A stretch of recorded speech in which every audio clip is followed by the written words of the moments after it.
Saudara, perkembangan terkini kita hari ini, setakat malam ni tuan-tuan, 3 negeri sudah dalam tangan. Pulau Pinang, Selangor, Negeri Sembilan, insya-Allah kita tawan semula, saudara. Namun saudara, hari ini kita jangan terlalu yakin kita boleh buat lebih baik daripada itu. Malah jangan terkejut kalau kita juga boleh merampas negeri Kelantan dan juga negeri Terengganu. Ni orang pelik kenapa sebut Kelantan dengan Terengganu, kenapa tak sebut Kedah? Ini apa yang saya nampak, tuan-tuan. Kalau hari ini punya status rakan-rakan daripada Pakatan Harapan yang nak mengundi Barisan Nasional, insya-Allah dah lebih 80% dah ready. Betul tak betul? Sekarang ni kita minta kawan-kawan daripada Barisan Nasional juga supaya dipertingkatkan usaha untuk memastikan baik anak kita, isteri kita, ibu bapa kita, rakan-rakan jiran tetangga kita, pastikan orang UMNO juga kena membantu calon-calon daripada Pakatan Harapan. Ini wajib. Hari ini ramai yang sudah terpedaya dengan bisikan-bisikan syaitan. Saya heran, tuan-tuan. Kita berpuluh tahun, tuan-tuan, kita berperang dengan Pakatan Harapan. Hari ini ditakdirkan oleh Allah SWT, tuan-tuan, kita sudah bersama. Betul tak betul? Mereka kata kalau bagi peluang, bagi undi pada UMNO, bagi undi pada Pakatan Harapan yang hari ini bersama dengan DAP, kedudukan istimewa orang Melayu akan ganap. Kedudukan bahasa Melayu, bahasa kebangsaan akan ganap. Kedudukan Islam, agama persekutuan akan ganap. Kedudukan raja-raja Melayu akan ganap. Saya nak beritahu tuan-tuan, siapa yang letak agama Islam, bahasa Melayu, keistimewaan Melayu dan raja Melayu dalam perlembagaan Malaysia? Siapa, tuan-tuan? Buat lawak lah. UMNO punya kerja, bukan PAS. Betul tak betul? Saudara, kalau mereka ini baik PAS, baik Bersatu, fikir tentang soal Islam, fikir tentang soal orang Melayu, saya nak beritahu tuan-tuan, November lepas adalah detik yang paling bersejarah yang membolehkan orang Melayu, orang Islam mempunyai kekuatan paling hebat di negara ni, tuan-tuan. Kenapa saya kata begitu? Kerana bila baginda tuanku menitahkan supaya Muhyiddin Haji Hadi, Perikatan Nasional, kerjasama dengan Pakatan Harapan. Kalau dua manusia ni, saudara, fikir tentang soal Islam, fikir tentang soal masa depan orang Melayu, dia akan akur dengan titah tuanku dan dia bersetuju kerjasama dengan Pakatan Harapan. Betul tak betul? Apa kelebihan kalau PN bersama dengan PH? Saudara, kelebihan dia, PN, tuan-tuan, ada 74 wakil rakyat. PH ada 82 wakil rakyat. Tetapi wakil rakyat Perikatan Nasional 74 orang ini semua Melayu, semua Islam. Betul? PH 82 ni, tuan-tuan, 29 Melayu Islam. Campur dua ni, jumlah wakil rakyat Melayu Islam dalam parlimen mewakili kerajaan akan ada 103 orang, berbanding bukan Melayu, bukan Islam hanya 53. Maknanya Islam akan cukup kuat, Melayu akan cukup kuat, 2/3 majoriti. Betul tak betul? Tetapi tuan-tuan, dalam benak hati Haji Hadi, dalam benak pemikiran Muhyiddin Yassin, tak pernah fikir soal kekuatan Islam, tidak pernah fikir tentang soal kekuatan Melayu, tuan-tuan. Bila dia dengan angkuhnya tidak menghormati titah ke bawah duli tuanku yang di-Pertuan Agong, maka akhirnya Agong terpaksa, saudara, menitahkan Barisan Nasional untuk bekerjasama dengan Pakatan Harapan. Kita ngam-ngam cukup 112 orang, campur dengan rakan-rakan lain, kita ada 148. Saya nak tanya tuan-tuan, 148 hari ini dengan kalau PN PN dan PH bergabung, mereka ada 156. Mana lebih banyak, tuan-tuan? Kalau Muhyiddin terima kerjasama tu lebih banyak. Tetapi dari segi jumlah orang Melayu, tuan-tuan, hari ini kerajaan hari ini ada 76 Islam Melayu dan hanya 72 bukan Islam. Maknanya kerajaan hari ini hanya ada lebih separuh sikit yang beragama Islam berbanding kalau Muhyiddin memikirkan tentang soal Melayu dan soal Islam. Itu sebab saya nak beritahu dengan orang Syalam. Saya tahu di bawah sana sudah makin ramai yang diperbodohkan oleh puak-puak gelombang hijau ni, tuan-tuan. Makin ramai yang jadi bingai. Makin ramai yang menyertai 4,2 juta orang yang telah dibodohkan oleh Muhyiddin Yassin dan Haji Hadi pada pilihan raya umum yang lepas. Saya nak beritahu, penting untuk tuan-tuan ingat, kalaulah dia fikir tentang soal Islam, fikir soal Melayu, bila tuanku titahkan mereka bergabung, Anwar ada 82 kursi, dia ada 73 ketika itu, lepas tu dapat Padang Serai ada 74. Melayu Islam kuat. Tetapi kenapa dia tolak, tuan-tuan? Kenapa dia tolak? Dia tolak kerana dia nak jadi Perdana Menteri. Itu saja. Dia tolak kekuatan Melayu, dia tolak kekuatan Islam kerana nafsu serakah pribadi dia nak jadi Perdana Menteri saja. Kalau tiba-tibalah pada hari tersebut, tuan-tuan, ke bawah dulu tuanku mengatakan, Muhyiddin, disebabkan kamu ada pengalaman sebagai Perdana Menteri, maka better cadangkan kamu menjadi Perdana Menteri. Dan disebabkan Anwar ada pengalaman jadi timbalan Perdana Menteri, walaupun Pakatan Harapan ada lebih kursi 82 berbanding mereka hanya ada 73, maka better cadangkan supaya Anwar menjadi timbalan Perdana Menteri. Agak-agak, tuan-tuan, kalau tuanku setuju lantik Muhyiddin jadi Perdana Menteri, dia terima tak? Confirm terima. Kalau dia terima ketika itu, dia bersama DAP tak, tuan-tuan? Bersama. Ada masalah? Tak ada masalah, saudara. Selama hari ini PAS bersama dengan DAP, ada masalah? Selama hari ini bersatu bersama dengan DAP juga, betul tak betul? Bila dia bersama DAP, siap cium mulut, tak ada masalah, tuan-tuan. Bila kita bersama dengan DAP, semua serba tak kena. Itu sebabnya orang Melayu kena fikir. Hari ini mereka kata, kalau nak UMNO kuat, kena undi Perikatan Nasional. Kepala otak dia, tuan-tuan. Kalau UMNO, tuan-tuan, pilihan raya kali ini gagal untuk kita bawa undi Melayu, memberikan sokongan kepada wakil-wakil yang bertanding atas tiket kerajaan perpaduan, orang akan nampak UMNO ni sebelah mata. Sudah tidak lagi, saudara, mampu untuk menarik sokongan orang Melayu menyumbang kepada kerajaan perpaduan. Maknanya, saudara, pilihan raya akan datang, bila nak berunding kerusi, UMNO tidak akan ada apa yang dipanggil sebagai demand bargaining power. Kita tidak ada bargaining power. Kita tidak boleh nak minta lebih. Akhirnya apa akan jadi pada UMNO? UMNO akan bungkus. Dan inilah sebabnya Perikatan Nasional ditubuhkan. Dia nak bungkuskan kita, betul tak betul? Dia nak tanam UMNO, betul tak betul? Kita tengok nama parti dia pun Parti Perikatan Nasional, dekat-dekat dengan Barisan Nasional. Ambil dua-dua, curi daripada kita. Dulu sebelum wujud Barisan Nasional, nama parti kita Perikatan. Dia curi perkataan Perikatan, nama parti lama kita, dia curi perkataan nasional kita. Warna biru pun, tuan-tuan, warna dacing kita warna biru. Warna dia pun warna biru, cuma dia ubah sikit. Dia letak warna tai anjing sikit. Tak original, biru tu, tuan-tuan. Saya nak beritahu tuan-tuan, itu sebab orang UMNO ni, dia ada banyak jenis pengkhianat. Pengkhianat yang dah terang-terang khianat kita, macam Hamzah Zainuddin, kita dah tahu dah boleh nampak dah.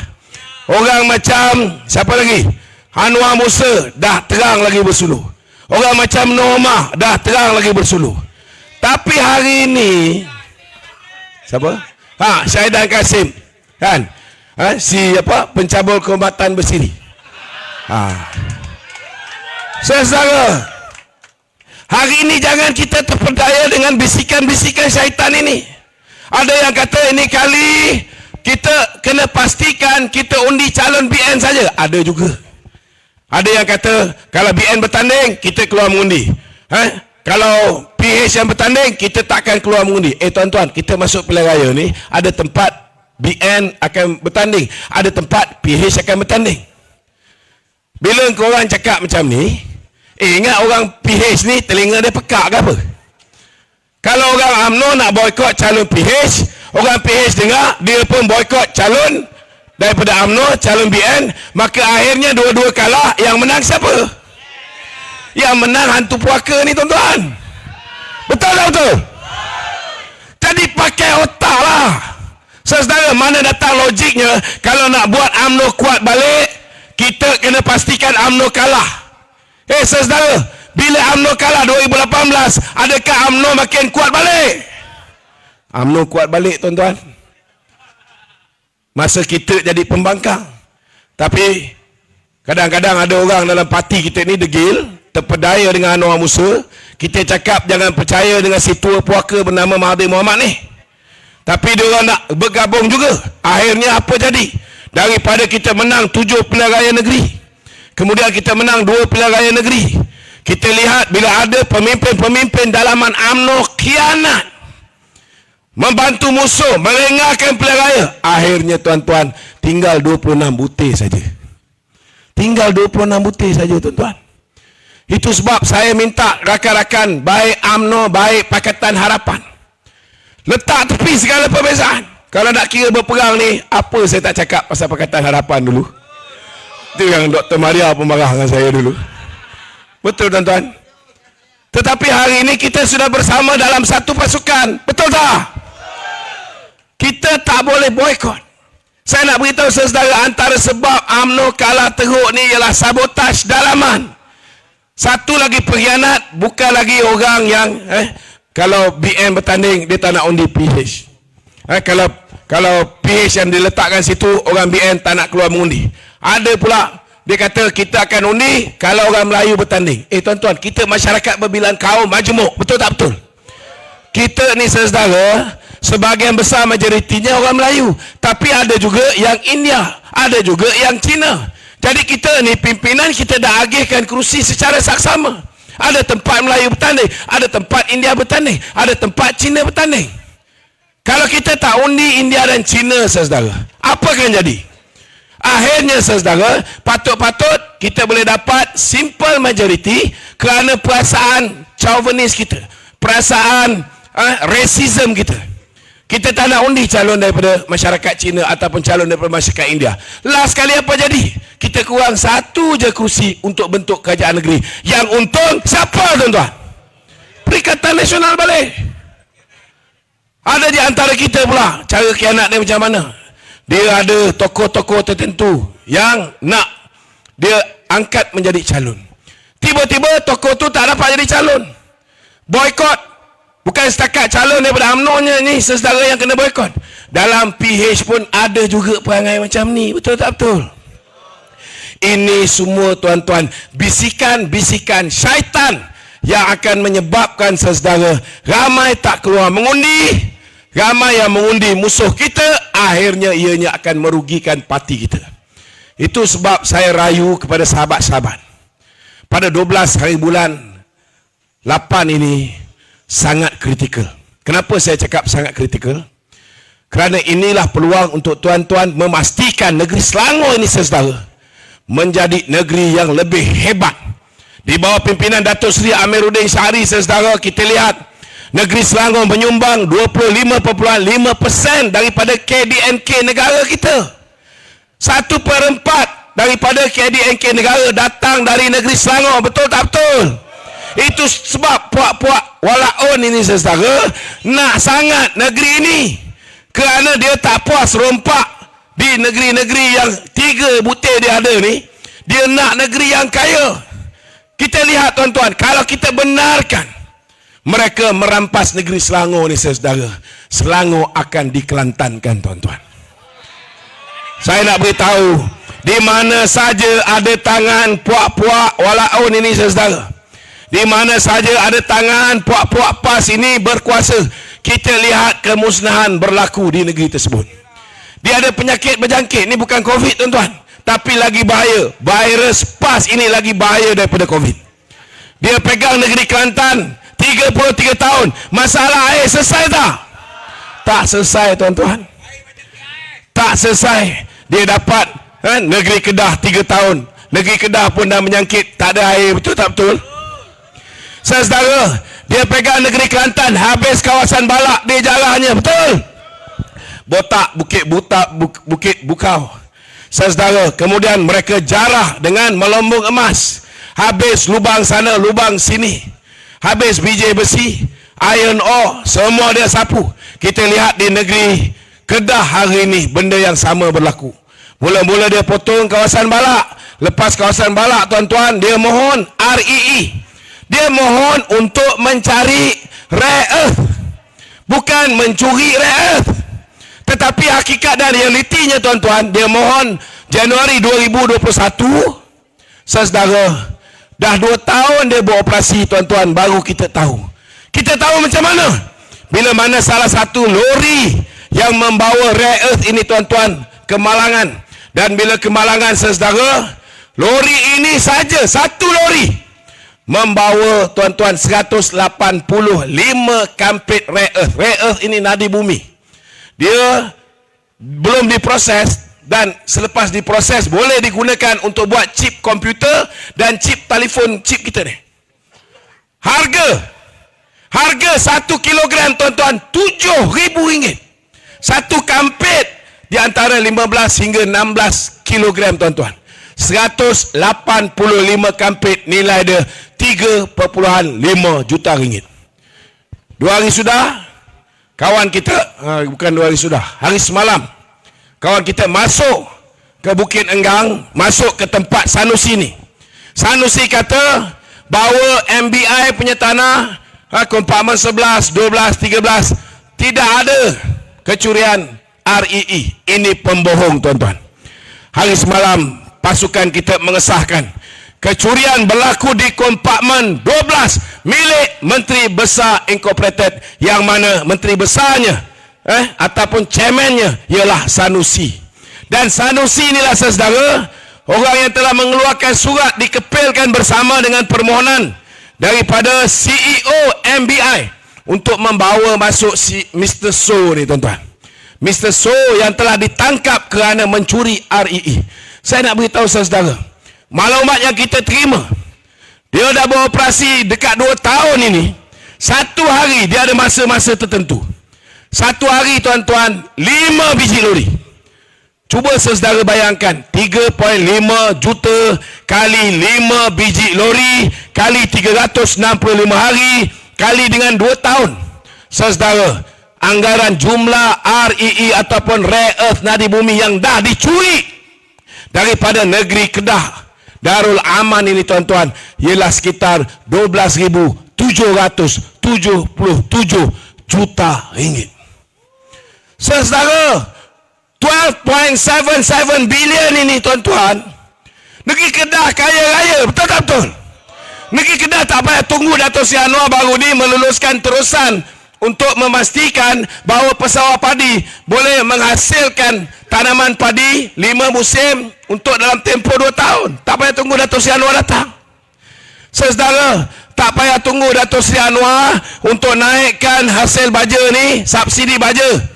Kali terakhir naik 25 tahun yang lalu, tuan-tuan. Bukan subsidi baja, subsidi beras. Subsidi beras ni, saudara, saya nak beritahu tuan-tuan, 25 tahun yang naikkan siapa, tuan-tuan? Yang naikkan Datuk Seri Anwar Ibrahim juga. Dia naikkan, saudara, daripada ini menjadi RM360 satu tan. Hari ini dia naikkan lagi selepas 25 tahun. Dulu dia naikkan masa dia Menteri Kewangan. Sekarang dia dah jadi Perdana Menteri, dia naikkan kepada RM500, tuan-tuan. Tapi dengan hasil ni, Sanusi tak perlukan pun bantuan daripada pusat. Kalau mereka urus tabir nada bumi ni dengan baik. Tapi malangnya tuan-tuan, sehingga hari ini walaupun dah 2 tahun mereka mencuri ini tuan-tuan, tidak ada permohonan untuk mengeluarkan. Tetapi saya nak beritahu saudara, bila kantor ini, apa yang dia buat? Kita ingat alam sekitar akan saman. Tidak tuan-tuan. Yang saman ialah PTG. PTG di bawah kerajaan negeri. Kerajaan negeri tuan-tuan saman MBI. Maknanya saudara, kerajaan negeri dikuasai oleh Sanusi. Sanusi saman Sanusi. Sanusi saman Sanusi. Berapa nilai dia? Tuan-tuan, 500,000 saja. Dah rompak 2 tahun saudara, dia saman RM500,000 saja. Cuba tuan-tuan bayangkan macam mana negeri Kedah nak ada income. Sama jugalah saudara apa yang berlaku di negeri Terengganu bila kita bagi peluang mereka memerintah. Zaman Haji Hadi sebidang tanah nilai dia 29.3 juta ringgit. Haji Hadi jual kepada koperasi PAS, koperasi Insaf, dengan hanya RM550,000 tuan-tuan. Bila tukar kerajaan BN beli balik sebab tanah ni lokasi strategik tengah bandar. Kita beli balik. Bila beli balik tuan-tuan, berapa harga kita beli? Kita beli dengan harga 6.7 juta ringgit. Atas angin koperasi Insaf PAS ni dapat lebih kurang 6 juta lebih tuan-tuan. Kemudian bila tukar balik kerajaan, dapat balik Samsuri pula, susah politik Haji Hadi jadi menteri besar. Dia jual tanah yang sama sekali lagi. Kali ini dia jual kepada NGO yang dipengerusikan oleh isteri dia sendiri. Siapa AJK NGO tu? Ni isteri-isteri kepada esko-esko tuan-tuan. Tapi berapa harga tuan-tuan? Harga dah naik 29.3 juta ringgit. Dia jual dengan hanya RM500,000. Kalau lepas ini mereka kalah, PAS dah tak ada duit. Tanah ni boleh dijual dan boleh untung hampir 60 kali ganda tuan-tuan. Itu baru satu tanah jual 2 kali. Ada satu lagi tanah nilai 11.84 juta ringgit. Dia bagi kepada koperasi yang dipanggil koperasi khidmat. Juga milik pemimpin-pemimpin PAS. Sebidang tanah lagi. Ini lagi hebat. Satu tanah tuan-tuan 70 ekar. Nilai pasaran 14 juta ringgit. Berapa harga dia jual kepada puak-puak PAS ni tuan-tuan? 1 ekar RM1,000. Dan dalam sidang dewan cakap, kenapa Ustaz kita ni susah nak bayar gaji kaki tangan awam pun payah, tetapi kenapa utamakan beli Mercedes? Nasib baiklah Ustaz Azizah ni jujur tuan-tuan. Dia kata apa tuan-tuan? Hamba tak pernah naik Mercedes. Saya pun simpati sebab saya dengar masa Mercedes tu sampai saudara, Ustaz Azizah nak masuk dalam kereta tu, dia buka kasut tuan-tuan. Saudara, cuba bayangkan hari ini negeri Kelantan. Ni orang yang nak balik Kelantan ni. Hari ini dia dah mula balik ni. Kalau balik setakat nak menjanamkan kehidupan rakyat negeri Kelantan, lebih baik jangan balik. Yang sengsara orang Kelantan, betul tak betul? Anak-anak kepada ibu bapa di Kelantan ini, baru-baru ni balik raya pun tak balik rumah tuan-tuan. Balik salam mak bapak, lepas tu tidur hotel. Betul tak? Sebab apa? Sebab air tak ada. Sebab air tak ada. Hari ni amal kata apa? Ni amal kata bagi kami peluang perintah Kelantan lagi sekali, kita akan kayakan rakyat negeri Kelantan. Kaya kepala otak dia. Dia kata kita tengok kat Kedah dah ada nada bumi, kita akan korek nada bumi dekat Kelantan pula tuan-tuan. Kalau ada nada bumi di negeri Kelantan tuan-tuan, dengan cara mereka tak tahu nak mengurus ekonomi, tak tahu macam mana nak mengurus mentadbir kerajaan negeri. Saudara, kalaulah ada nada bumi di negeri Kelantan, lepas ni mereka tak naik Mercedes tuan-tuan, mereka pergi kerja naik Rolls Royce tuan-tuan. Hari ni saya nak beritahu tuan-tuan, sumbangan PAS pada negara ada. Bila orang UMNO buat sistem pendidikan Islam, Datuk Seri Anwar ketika jadi Menteri Pelajaran, dia laksanakan proses Islamisasi. Hari ini kita ada ramai orang-orang alim dalam Malaysia ni. Betul. Sistem perbankan Islam, Datuk Seri Anwar yang melaksanakannya saudara ketika dia menjadi Menteri Kewangan. Tapi bila dah pandai ni saudara, kita tak nafikan banyak ustaz-ustaz PAS membantu untuk menyuburkan institusi Islam seperti masjid, jadi kadi, jadi mufti. Kita tak nafikan. Tetapi hari ini kita nak pilih kerajaan negeri. Kita nak pilih wakil rakyat. Kita bukan nak pilih wakil rakyat yang pandai turun padang timbang bola, tuan-tuan. Betul tak betul? Kita bukan nak pilih tuan-tuan wakil rakyat yang hari-hari turun padang. Tapi bukan jaga rakyat. Tapi dia main bola macam Badrul Batia. Bukan. Kita nak pilih orang yang boleh mentadbir kerajaan negeri. Di bawah pimpinan YB Datuk Seri Amiruddin Syari ni saudara. Reserve negeri Selangor 3.7 bilion. Walaupun perbelanjaan untuk bantu rakyat tidak pernah disekat. Betul tak betul? Kenapa kita nak kelantankan negeri Selangor? Kita pastikan 12 hari bulan ini apa yang kita akan buat, kita akan pastikan kita akan selangorkan negeri Kelantan, kita akan selangorkan negeri Kedah, dan kita akan selangorkan negeri Terengganu. Boleh? Boleh? Boleh pastikan kita calon, kita undi calon kerajaan perpaduan. Boleh? Hidup barisan Pakatan. Hidup barisan Pakatan. Sekian, wabillahi taufiq wal hidayah. Wassalamualaikum warahmatullahi wabarakatuh. Okey, terima kasih.